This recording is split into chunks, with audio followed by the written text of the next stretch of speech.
Nenek bisa nek.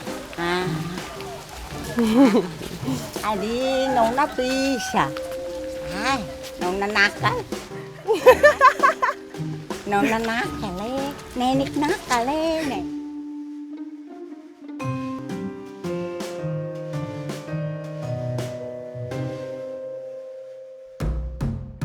When the Japanese Imperial Army occupied countries across Southeast Asia during World War II, soldiers kidnapped thousands of young women to serve as comfort women or forced sex workers. But on the tiny island of Timor, local women figured out how to use the Japanese forces' apparent respect for married women against them and save themselves from sexual slavery. These women chose to heavily tattoo themselves, thus marking them as taken or married according to local beliefs. The plan worked. Japanese soldiers avoided the tattooed women of Malaka, Timor, and the women were able to avoid the dark fate that hundreds of thousands of others were forced into. Today, only a few of these tattooed women remain alive. We traveled to Malaka to hear their stories.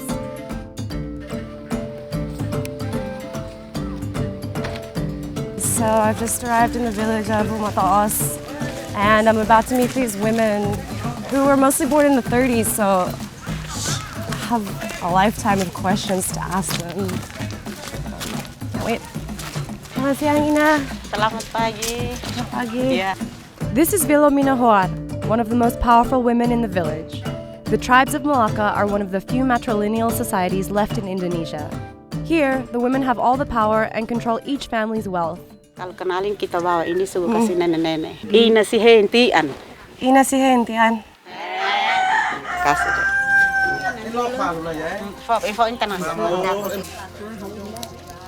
Isi di mulut. Ya. We've brought some Siri Pinang to share. It's what you generally do when you visit people here. Trying it for the first time. It's making my tongue go numb. There's a bitter flavor. I feel like I'm getting some energy from it. Enak. Sudah belum? Enak. Enak. Paginya. Apa artinya? Dia bilang bagus. Bilang bagus.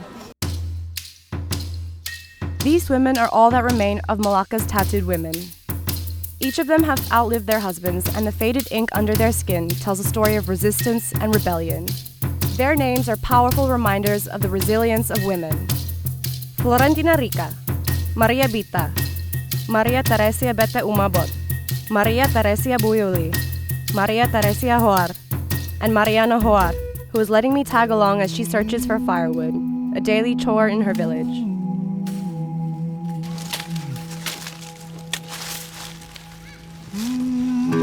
Bang si mai, nek tak tono ti ambat tatene ami ho pacaran ti ini baki, bat sudah kau, bat si kekangku ami. Untuk perempuan yang tidak punya tato, bagaimana? Mana Jepang sih ya?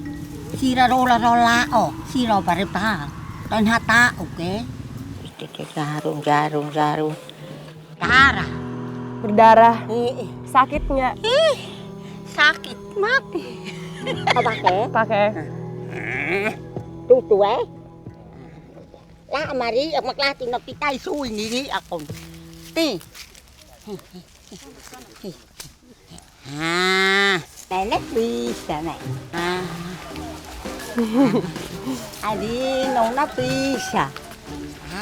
Nona nakal.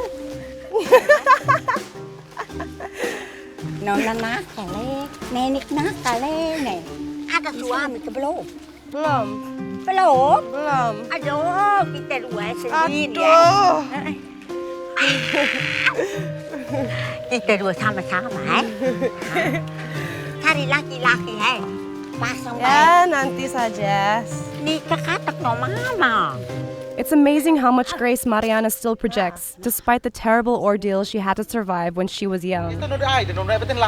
These tattoos saved the women of Malaka from a lifetime of sexual slavery. But they couldn't survive the changing times.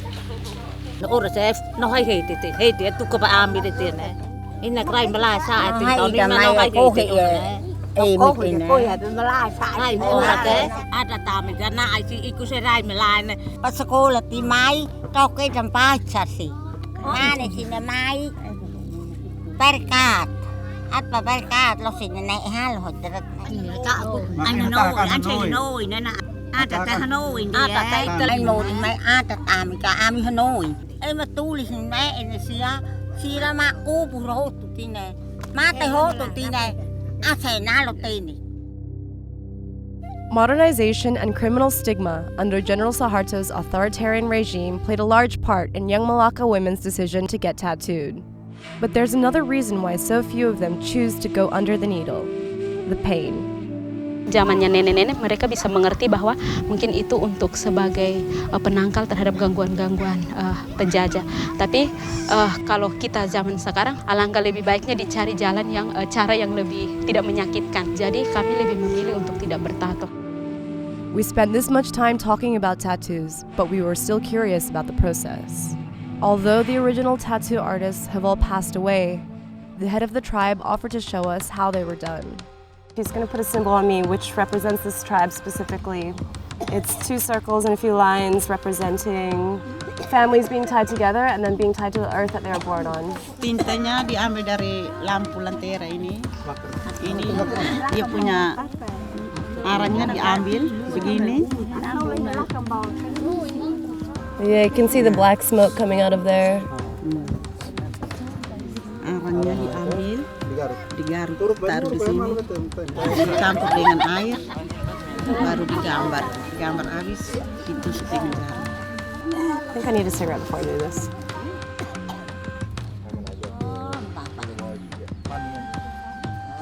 If it hurts a little, nothing.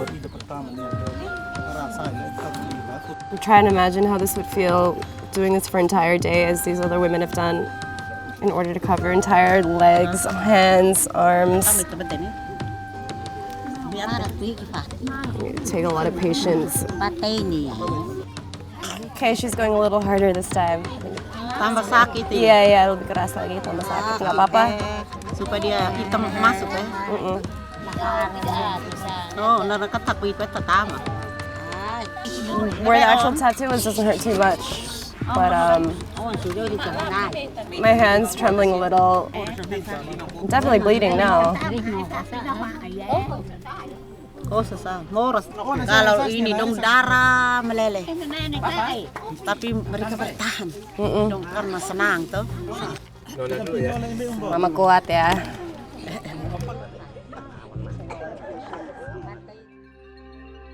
I came into this story thinking it was something inspiring about women's resistance. But it's also pretty heartbreaking. The tattoo traditions of the women of Malaka will die out with these women.